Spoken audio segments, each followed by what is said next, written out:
And we're off. Welcome back. Thanks for joining me again. It's Monday morning.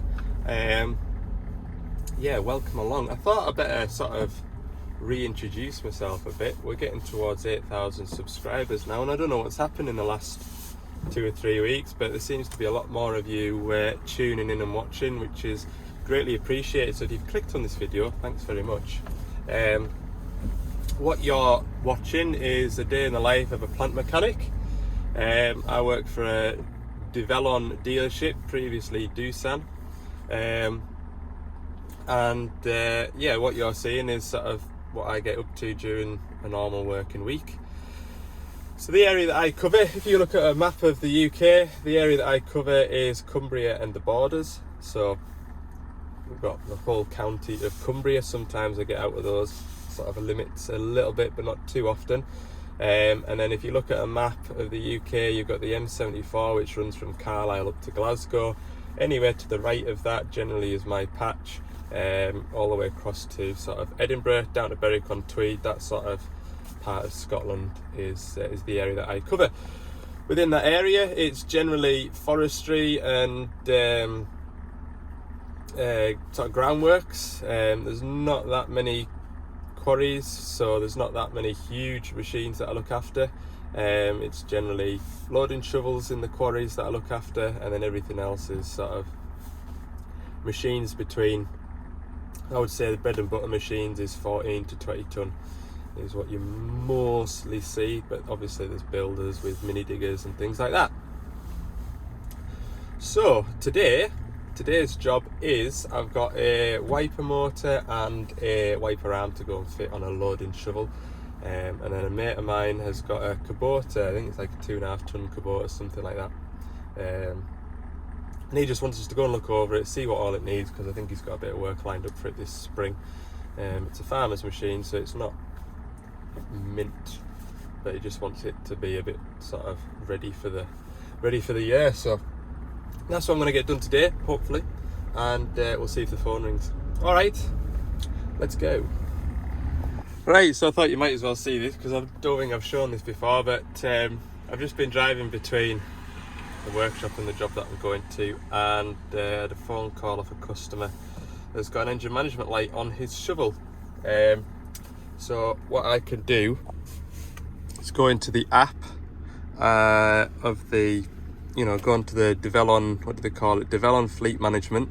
So all the machines that we've sold through our dealership, I can see on a map, and I can find the machine that is in trouble.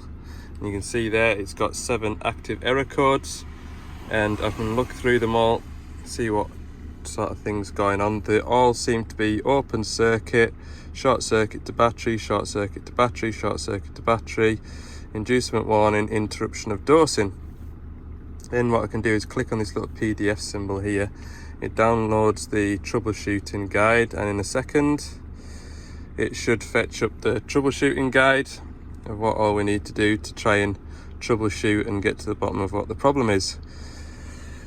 So if it looks like something that the customer can do just to try, then I can give them a phone back and say, right, if you generally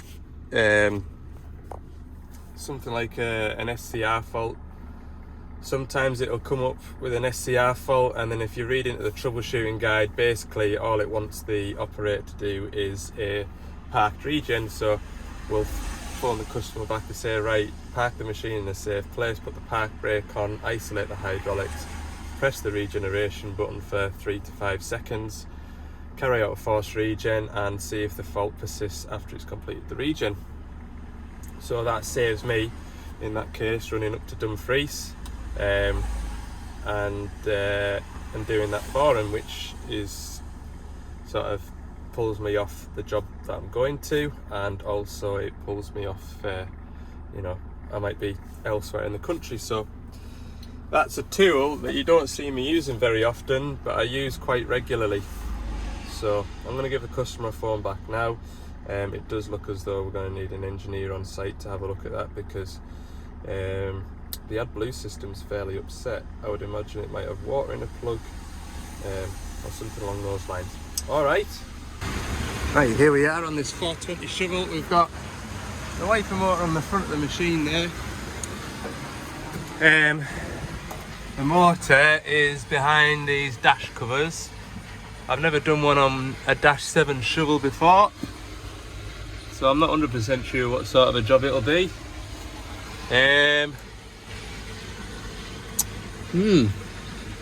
So we'll see. It looks like it's sort of there.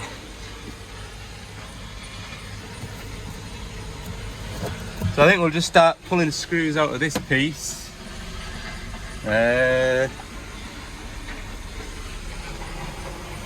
Lift that dash off. Allen screws there, unplug it, pull that off out the way, lift this up out the way, get my hand in, unplug the wiper motor, take it off at the front. We'll be laughing, won't we? That's my thought process anyway. Right, it's 4 screws and we've got this dash released. Have to be careful with this that we don't break it, but up on the clips here. 1, 2. There's the screen. Right, now 1, 2, 3. Maybe 5 screws. I would use my Milwaukee whiz gun, but my batteries are all dead. On my to-do list, get them charged up. Right, we'll get these 5 out and we'll see what it looks like then. Alright, so far so good. 5 screws are out. I've just removed this piece here, which is the sunlight sensor. And that's part of the air conditioning system.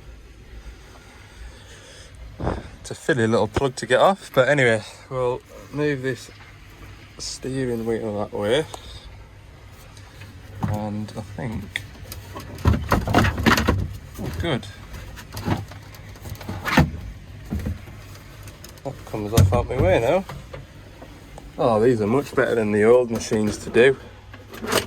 The old machines used to be a devil, like, they really did. Right, there's the wiper motor. Plug for it is that one. Unplug that. There's the button. There's the button. Amazing how much dust gets up in behind these things, isn't it? Look. Right. So now all the nice warm work in the inside is complete. You've got like a piggyback spindle, which is which one's that? This one to the left hand side, and then the right hand side one is the motor one. So I think it'd be like an adjustable and a an adjustable job. Maybe an 13mm socket. Good. That really hasn't taken me long at all. Right, so we've got 2 spindles. This one's attached to the wiper motor. No, this one's attached to the wiper motor, and you can see the splines are absolutely chewed up. Not left. So if I remember rightly, I think unscrew this one, take that off, and then unscrew that, and that plate comes off with this. I'm pretty sure you can see what the splines, that's what they should look like. That's what they do look like. And what happens is when he's using the wiper, it flies off the windscreen, gets stuck. There we go, that'll just pop out the back now. There it goes. Go and collect that from inside, grab the new one, and we've also got a new wiper arm as well. But there's no splines left in there either. That's not a bad little job. So I've got the new one in the cab, but at the moment I just want to sit down the way because I need to put this M6 bolt through here, the gasket, through the body of the cab, and then this is threaded into the wiper motor. So I need to be able to turn it and line it up, but obviously my arms aren't long enough to fit that through there and reach around and lift the wiper motor up. So what I do is put that on there, and you can see at some point we should be able to, there's the hole there. See, so I just move that up and around until I've got it lined up. There we go, a bit of filling around, just a second or two, not too bad. And that is the wiper motor attached. Tighten that up, then run this on. Give that a nip down.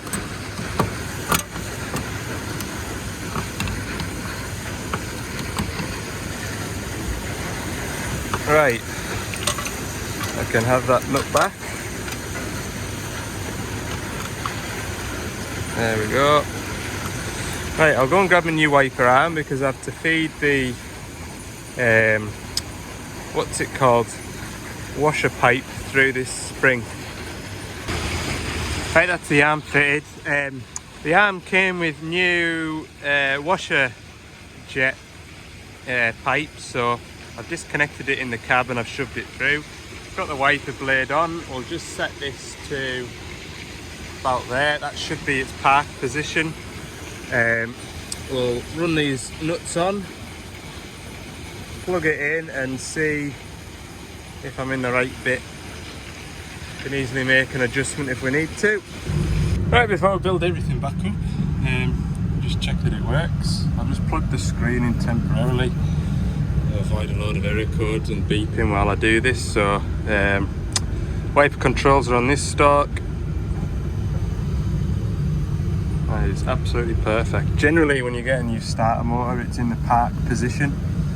So as long as you know where the park position is on your windscreen, then you can be reasonably confident that it's going to be in the right spot when you bolt your wiper arm down. So that means I'm finished outside. I'm just going to gather up my tools and then I'll rebuild this cab. There's some car mechanics watching this thinking, God, that dash came apart really nice and easy, and I bet on a car changing a wiper motor is a pain in the backside. Although, do cars have the wiper motors in the car, or are they in the engine bay? Maybe they're looking at this job going, God, you have to strip all the inside out to get at the wiper motor. Anyway, the driver was out saying, oh, do you not get a new wiper blade with it? I says, no. I did think to myself this morning, oh, should I take a wiper blade with this? But he never said there was nothing wrong with it, so I didn't bother. But we'll get a fresh one for him. Drop it in. We're only just outside of Carlisle today, so it's not miles away. Alright, that's it all back together. It's 1 hour over 5,000, look. Which means it won't be far off a service. Going by, yeah, about between 60 and 70 hours off a service. So I would say 2 weeks time I'll be back in here doing a 1,000 hour service, won't it? So that'll be transmission and engine. Oh no, transmission's 2,000 on these. I always forget on these Dash 7s, transmission is 2,000. So it'll be hydraulic filters, hydraulic and engine. Won't be too bad, the morning's work. Well, I've not even got my tools away, it's away back to work. Hell. Right, chuck all this stuff at the back of the van. Junk pile. Stuff in my pockets galore here. Don't need, I'll keep them. They'll be handy to have. Don't think that'll come to any use. I've never had need for one before. Right, it's not often I do a bait box tour, but it's that time of year when you get a hot crust bun. What a treat. Yeah, no comments about my bait, please. It's not as good as it usually is, but it is what it is. Ham salad, bit of mayo, bit of mustard, apple, banana and some biscuits. Normally I have a carrot. I quite like a carrot, and a bit of celery too. Gotta keep the shape like. Right then, Kubota. Don't know what model it is. Can't find a serial number plate. That's a fuse box reading. Yeah, this is my mate's machine. He's wanting us to sort of have a look over it and get it squared up for the spring. Got a bit of work lined up for it, I think. So I've just tracked it off that heap of stuff over there. These travel pedals stick. So I'd like to kind of free them up because it was a bit sketchy. You kind of thought you'd let go of it and it went to wander off towards the fence or towards the hole that it's been digging. Also the blade lever's sticky, that's on a cable. I'm not sure how this goes together, whether it's onto like a pilot valve block or whether it's a linkage onto the spool. I'm not too sure. Also the seat is to sort out. It wants to roll back and hit you. It's a bit of a pain. I'm just looking for a serial number plate, but I can only find the one for the cab. So it's either a 61-3 or a 71-3. Don't really know. Don't know my Kubotas. And I've been around the undercarriage, 1, 2, 3 bottom rollers and a top roller on both sides. I mean, the machine's got plenty of life in it. It fired up straight off the key, no bother. You know, it lifted itself up the deck lifted itself off the ground without any complaints. There's a filter kit that he wants for it to do the engine service. Fan belt probably wants replacing, it's also loose. So I'm just sort of appraising it, and we'll get a bit of a price menu for him. He can pick and choose what he doesn't want doing, and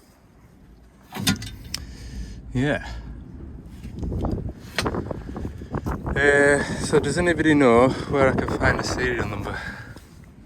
I'm thinking something should be stamped on here, but then again maybe not.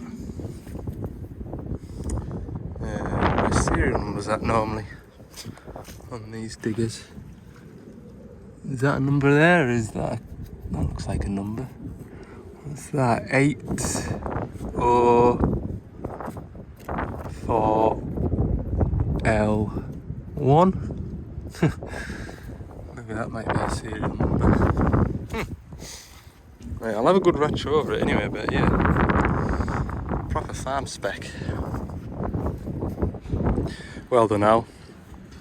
When I got here, the cab door was open. And what have I just done out of habit? I've shut the cab door. What a plonker.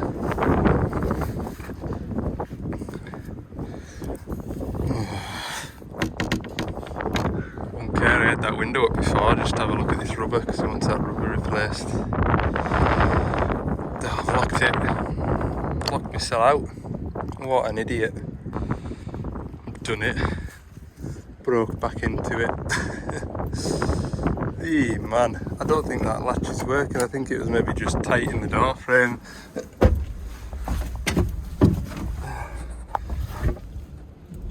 Locked myself in. It's totally covered that. I'm stuck in here now. Unbelievable. Why did I do that? I've already had enough of this. Right, I'll price up a new door catch as well. Just leave it like that. Okay, back to the ranch now before that weather comes in. Look, that's rain over there. It's heading straight towards us. See, I told you it was going to rain heavily. What do you have on your driveway? But you don't have a set of butterfly mowers. Tell me you're a farmer without saying you're a farmer. I've got butterfly mowers on my driveway. Right, we'll go back to the yard then, eh? Right, I'm back at the workshop. As you can see, I'm just looking up some parts for a loading shovel. Something I've not come across before, but what's happened is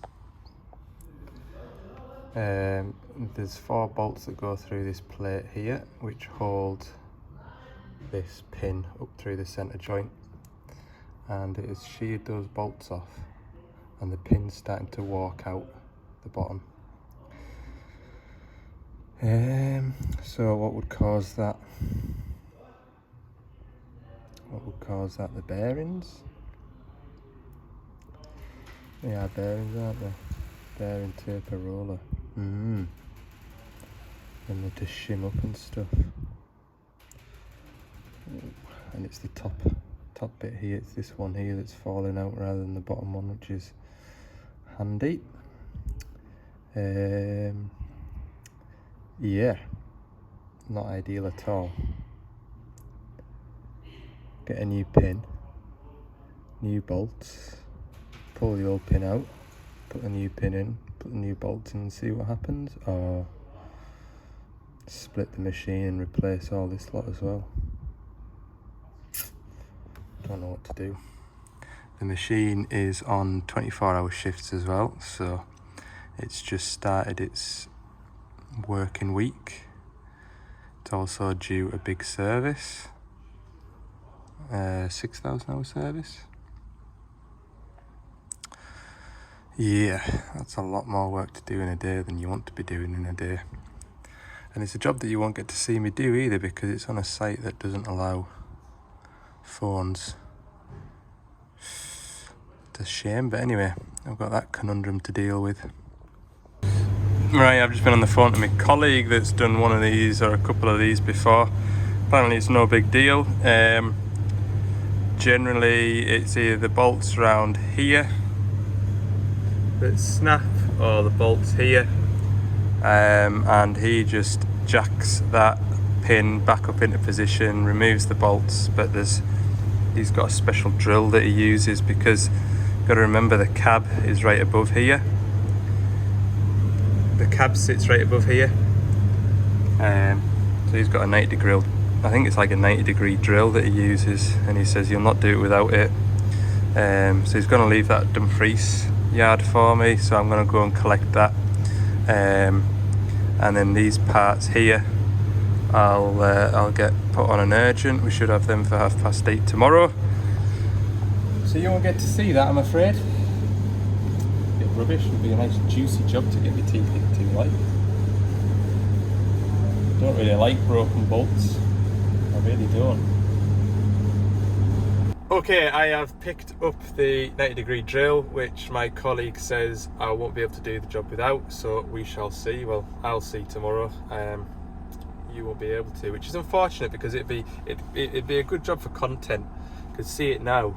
Thumbnail, shovel, breaks in half. I'd get the clicks, wouldn't it? But anyway, it is what it is. I've got quite a few jobs on the horizon to get done. Yeah, between Carlisle and here, the phone hasn't stopped ringing, so I've got lots on the cards. That digger that we went and put the track back on last week, that completed its job without any issues. It's just on light duties for the next couple of weeks. We're getting chains and sprockets organised for that, so that should make a good video. Should be interesting. And some other bits and pieces on the go as well, which I need to get organised for, so I'm going to go back through to Carlisle now and do that. Given the fact that content today has been a bit slim pickings, Monday videos generally are a bit shorter than usual. There's a few, obviously, like I said earlier in the video, there's new subscribers, new viewers watching. Quick bit of history about myself to save you going all the way back to episode 68. If you want to, is it 66? Episode 66, if you go all the way back to, I did like a 15-minute talk about where I started and how I got to where I am today. So basically I'll start from my time starting at Gordon's. Gordon's took on the Doosan agency back in 2017. They took on the agency for Cumbria, the Borders and southwest Scotland, and since then we've expanded into the Central Belt, and basically we cover the area of Fort William through towards sort of Fife and that's sort of a patch. We've got 2, 4, 6, 7 or 8 of us full time on the road. There's 3 lads in the workshop doing machine prep and sort of the workshop breakdown jobs. So we've plenty of staff on now, considering that when I started it was me and another lad on the tools. We've kind of really branched out. In the last couple of years, I think 2 years ago, we won Best Dealer for Service in Europe, which was quite a pat on the back. And my boss was telling me a week or 2 ago that we picked up a gold award for service this year. So I've always found that Gordons are very sort of service orientated, and Gordons are also a class agriculture dealership as well, just like working out at Rickaby's. It's the same franchises basically that they sell and distribute and support. And I've always found them to be very proactive on the servicing side of things. So yeah, it's all good. So yeah, I've worked at Gordon since 2017. What we're in now, 2024. So that is 17, 18, 19, 20, 21, 22, 23, 24. 7 years at Gordon's. And yeah, my time before that was with the previous Doosan dealer that had the same area, which I worked for 8 years, I think. So yeah, that is the total of my year's experience with Doosan, Devellon, Daewoo. So yeah, quite a few years. Sorry if you already know this. I know some of you that will have been subscribed from the very beginning already know this, but this is more for the benefit of the new subscribers. If you've got any questions on that, just pop it down in the comments. I do try and get back to most of you where I can in the comments. If you see that I've liked your video, liked your comment, then that means I've read it. Generally what I do is I read through them all and like them, and then when I get 5 minutes to myself, I'll go back through them all and respond to them where I can, if at all possible. Right, I hope you've enjoyed this short video, and there'll definitely be, well, there'll be shovels to go and see on Wednesday as well. It's a shovel heavy week. Tomorrow's a shovel, there's 2 shovels to do on Wednesday, and there's another 2 shovels to do either Thursday or Friday this week as well. So lots of shovel work. Thanks for watching. We'll see you in the next one.